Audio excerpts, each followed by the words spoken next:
किस्मत वालों को मिलता है सच्चा प्यार।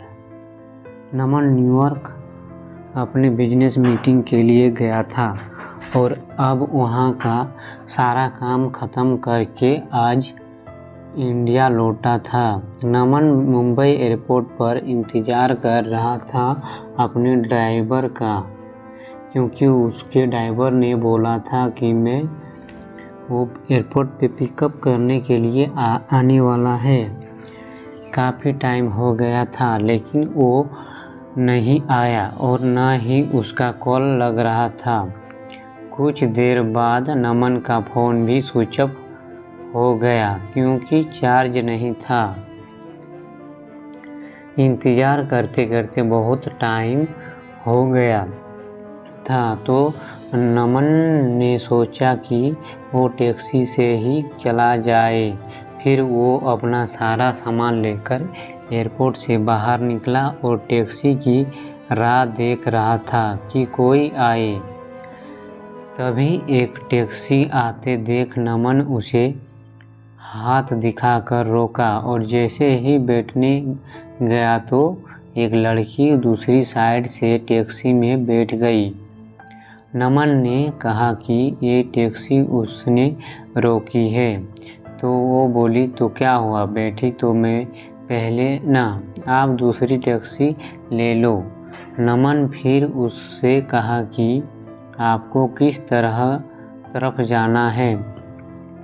उसने कहा मैं कहीं भी जाऊं, आपको उससे क्या मतलब। उसका ये सब शब्द सुन के नमन को थोड़ा गुस्सा आने लगा।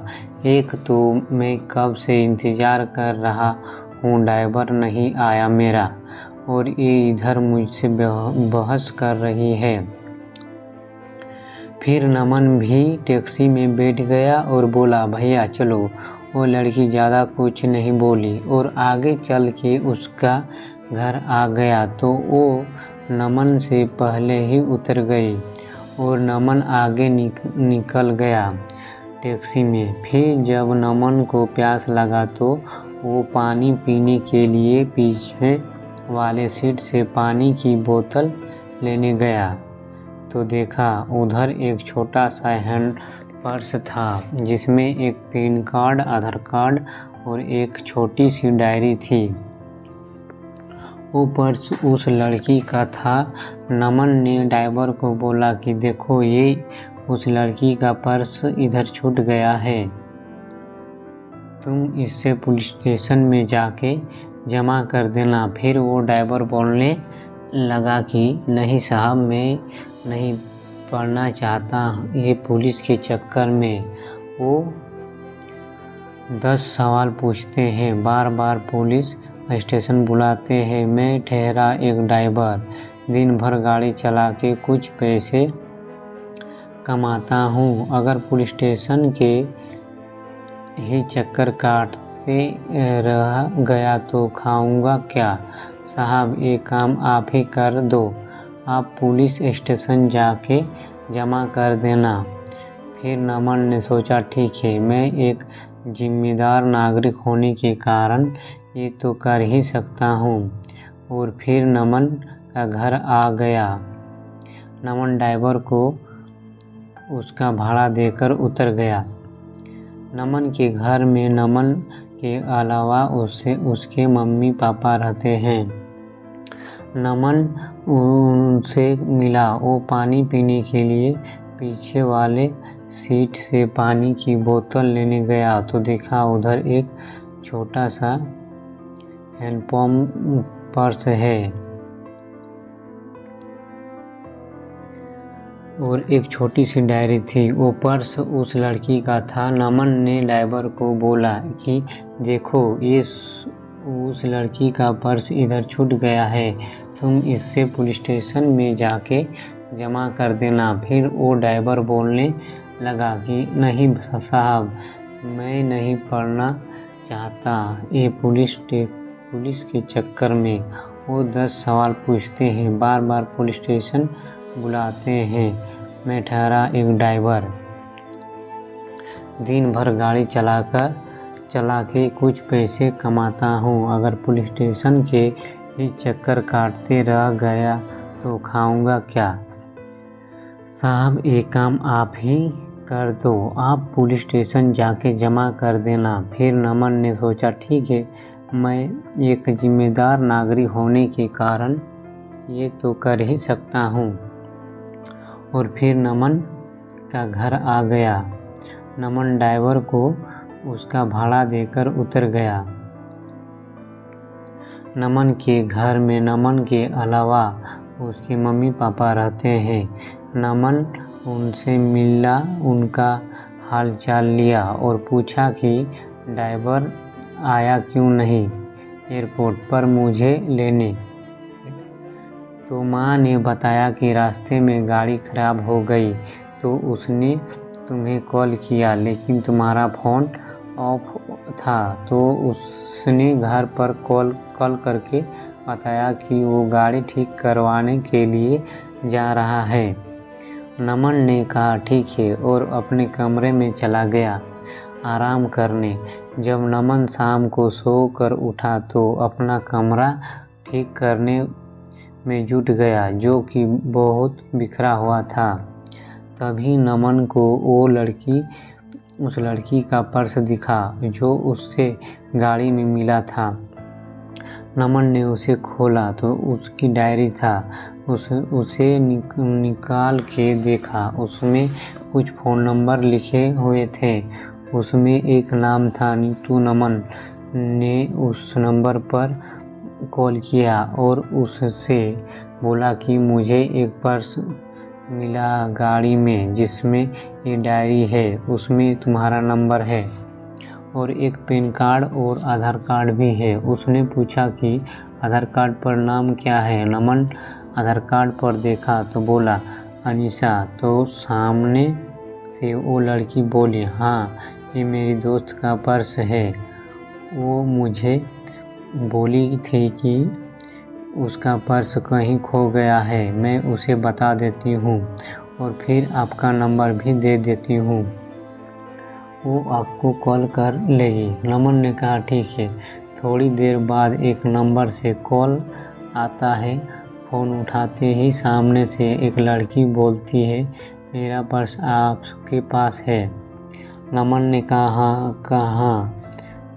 कहा आप कौन? तो वो बोली, वही जिसका पर्स आपके पास है, जिसमें मेरा कुछ बहुत ज़रूरी सामान है। नमन ने कहा, हाँ, मेरे पास है, तुम उसे टैक्सी में भूल गई थी। वो बोली, हाँ, कल आप मुझे डेली कैफ़े में मिलकर उसे लौटा दे सकते हैं। मैंने कहा हाँ। वो थैंक यू बोलकर कल को काट दी। अगले दिन नमन कैफ़े गया उसका पर्स लौटाने के लिए। नमन सही टाइम पर पहुंचा था, लेकिन अनीशा लेट भी नमन पर रुका था। उसके लिए कुछ देर बाद वो आई तो बिल्कुल अलग ही लग रही थी कल से। उसके लंबे घने बाल थे जो खुले हुए थे। उसने सफ़ेद और नीले रंग का सलवार कुर्ता पहना था। कानों में सुंदर से झुमके भी थे। नमन उसे बस देखता ही रह गया। वो धीरे धीरे नमन की तरफ चली जा रही थी। नमन का ध्यान ही नहीं था, वो बस उसे देखे जा रहा था। फिर वो बोली, हेलो, ध्यान कहाँ है आपका? मैं कुछ पूछ रही हूँ। तो नमन जल्दी से उठ गया और बोला, हाँ आओ, मैं तुम्हारा ही वेट कर रहा था। वो बोली, हाँ सॉरी, मुझे थोड़ा लेट हो गया। नमन बोला, कोई नहीं, ठीक है। फिर नमन ने कहा कॉफ़ी? वो बोली, सॉरी अभी नहीं, मैं थोड़ी जल्दी में हूँ। आप मेरा पर्स दे दो, मुझे जाना है। नमन ने कहा, हाँ दे दूँगा, थोड़ा बैठ के कुछ बात तो कर ही सकते हैं। वो बोली, ज़रूर, लेकिन आज नहीं, फिर कभी। मैंने कहा ठीक है, लेकिन याद रखना अपनी बात, अगली बार साथ में बैठ के कॉफ़ी पीना पड़ेगा। फिर मत कहना आज भी जल्दी में हूँ। वो बोली हाँ ठीक है, अब मेरा पर्स दे दो। नमन ने उसका पर्स दे दिया और बोला मैं तुम्हें कॉल कर सकता हूँ ना अगली बार मिलने के लिए। वो बोली हाँ और चली गई। नमन कुछ देर वहाँ रुका और फिर ऑफिस चला गया। नमन पूरी रात अनीशा के बारे में ही सोचता रहा। नमन उसे भूल ही नहीं पा रहा था।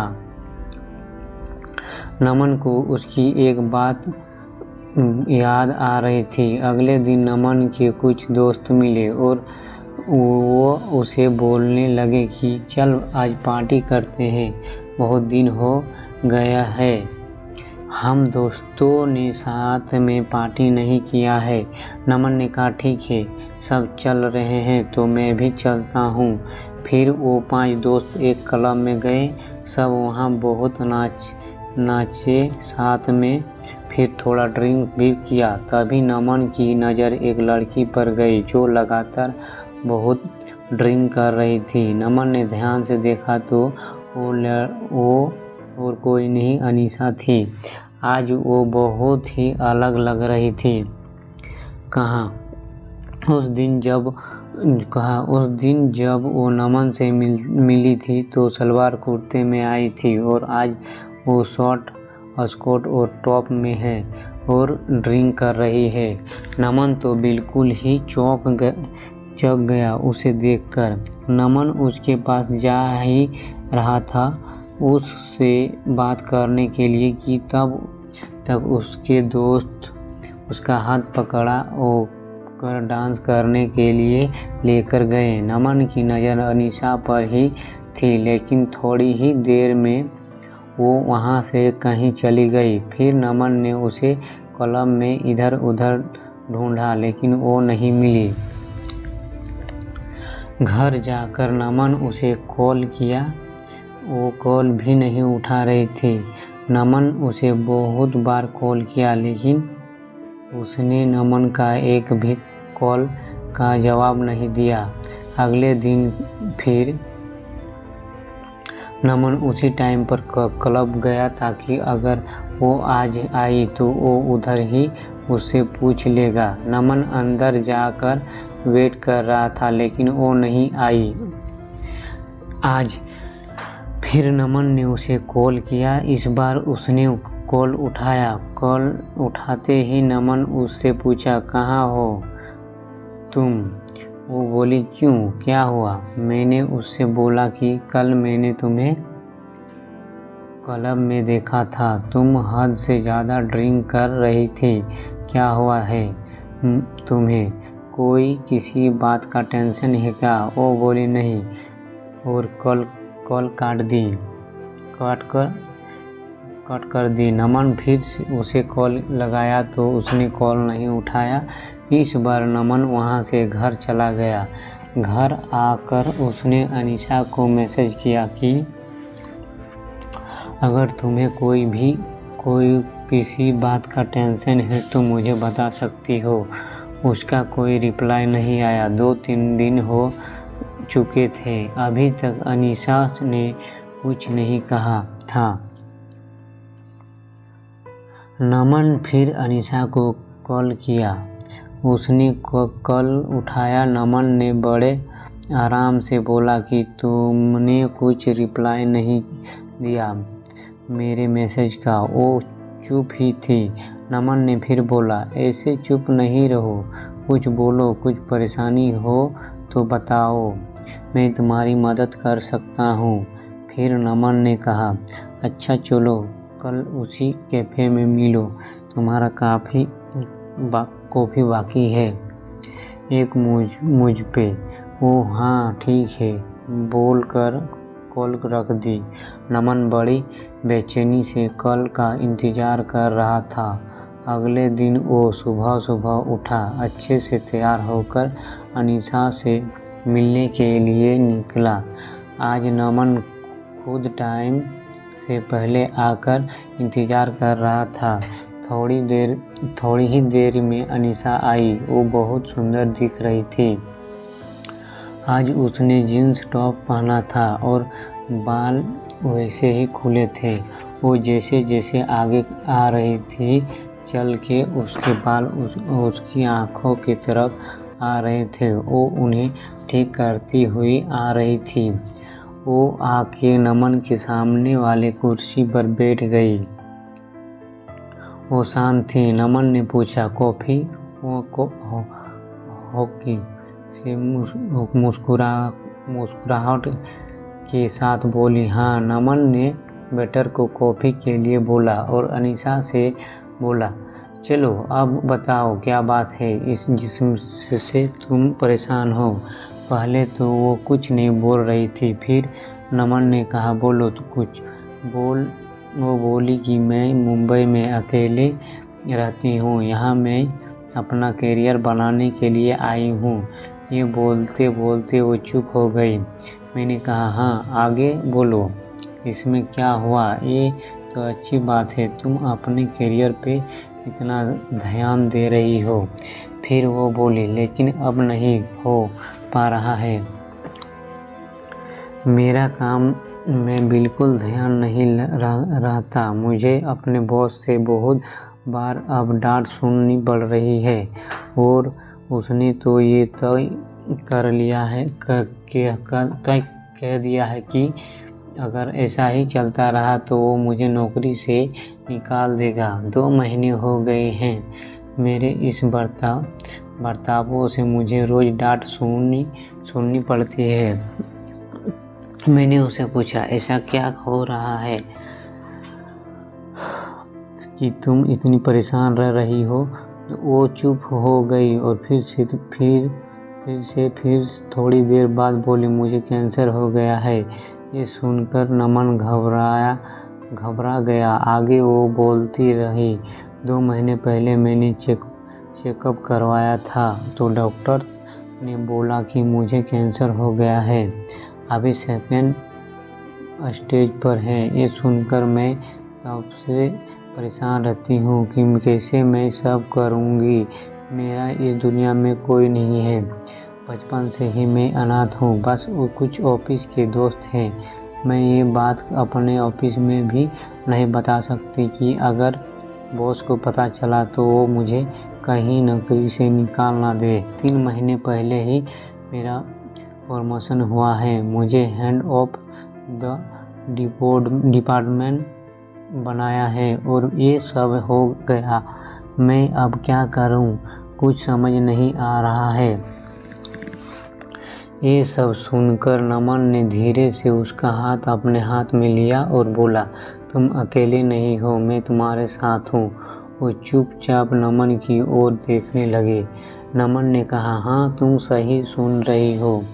मैं तो उसी दिन से तुम्हें पसंद करने लगा था जिस दिन तुम अपना पर्स लेने के लिए मुझसे मिलने आई थी। ये सुनकर उसने अपना हाथ पीछे कर लिया। नमन ने पूछा, क्या हुआ? हाथ क्यों हटा लिया तुमने? वो बोली, नहीं ये सब ठीक नहीं। ये मेरी ज़िंदगी का ही भरोसा नहीं और मैं तुम्हें मेरे वजह से कोई परेशानी नहीं दे सकती। नमन उसे प्यार से समझाया कि नहीं, तुम मुझे कोई परेशानी नहीं दे रही हो। मैं तुम्हारा ध्यान रखना चाहता हूँ। तुम्हें अपनी ज़िंदगी का हिस्सा बनाना चाहता हूँ। मैं हमेशा तुम्हारे साथ रहूँगा, कभी तुम्हें अकेला नहीं छोड़ूँगा। वो बोली, नहीं तुम समझो, कल को पता नहीं मैं रहूँ या ना रहूँ। तुम क्यों खुद को किसी की परेशानी में डाल रहे हो? नमन उसे बहुत समझाया लेकिन वो नहीं मानी और चली गई। नमन उसके पीछे गया, उसका हाथ पकड़े के रोका और उससे कहा, तुम्हें कभी भी किसी की ज़रूरत हो तो मैं हमेशा तुम्हारे साथ हूँ। और फिर अनीशा चली गई। नमन उसे रोज़ उसका हाल पूछता था। वो डॉक्टर के पास चेकअप के लिए गई कि नहीं, टाइम पर सब दवाई ले रही है कि नहीं। उस दिन के बाद नमन ने कभी उसे अकेला नहीं महसूस होने दिया। नमन उसे रोज फ़ोन करता था, उसका हाल पूछता था। 4 महीने हो चुके थे ऐसे बात करते करते। एक दिन शाम को फ़ोन पर बात करते करते अनीशा बेहोश हो गई। नमन उसे पुकारता रहा लेकिन वो कुछ नहीं बोल रही थी। नमन तुरंत उसके घर जाने के लिए निकल गया। उधर पहुंचा तो देखा कि अनीशा के घर पर कोई नहीं था। फिर उसके पड़ोसियों से पूछा तो पता चला कि वो उसे हॉस्पिटल लेकर गए हैं। मैं तुरंत हॉस्पिटल पहुंचा। इंक्वायरी डेस्क पर उसके बारे में पता किया और उसके रूम की तरफ गया। वो 2-3 लोग खड़े थे जो अनीशा को हॉस्पिटल लेकर आए थे। नमन उनसे पूछा कि क्या हुआ अनीशा को, तो वो बोले कि अनीशा अपने घर में बेहोश हो के गिर गई थी। वो तो उसके घर का दरवाज़ा थोड़ा खुला था तो एक बच्चे को बॉल खेलते खेलते उसके घर में चला गई तो हमने जाकर देखा ये बेहोश पड़ी थी। अनीशा अकेले रहती है। यह तो हम उसे हॉस्पिटल लेकर आए। तभी आईसीयू से एक डॉक्टर बाहर आए और बोले अनीशा की हालत ख़राब है, हमें उसका ऑपरेशन करना पड़ेगा। नमन ने पूछा ऑपरेशन के बाद अनीशा बिल्कुल ठीक हो जाएगी ना? डॉक्टर ने कहा अभी कुछ बोल नहीं सकते। नमन ने कहा डॉक्टर आप ऑपरेशन की तैयारी कर लीजिए और पैसे की कोई फिक्र ना करें। ये सुन कर डॉक्टर चले गए। पूरे 5 घंटे बाद ऑपरेशन रूम से डॉक्टर बाहर आए। नमन जल्दी से डॉक्टर के पास गया और पूछा अनीशा कैसी है? डॉक्टर ने कहा ऑपरेशन सक्सेसफुल हुआ, घबराने की बात नहीं है कुछ। नमन के जान में जान आई। उसने पूछा क्या मैं अनीशा से मिल सकता हूँ? डॉक्टर ने कहा अभी नहीं कुछ देर बाद। नमन ने कहा ठीक है। फिर नमन बाद में अनीशा से मिला। वो नमन को देखकर रोने लगी। नमन उसके पास बैठा था। उसने कहा कि बोला था मैं हमेशा तुम्हारे साथ रहूँगा। ये सुनकर अनीशा और रोने लगी। नमन उसे चुप कराया और कहा अभी अभी तुम्हारा ऑपरेशन हुआ है, ऐसे में तुम्हें रोना नहीं चाहिए। हम दोनों बहुत देर तक एक दूसरे का हाथ पकड़ कर बैठे थे। फिर वो दोनों घर आए। नमन उसका बहुत ध्यान रखता था।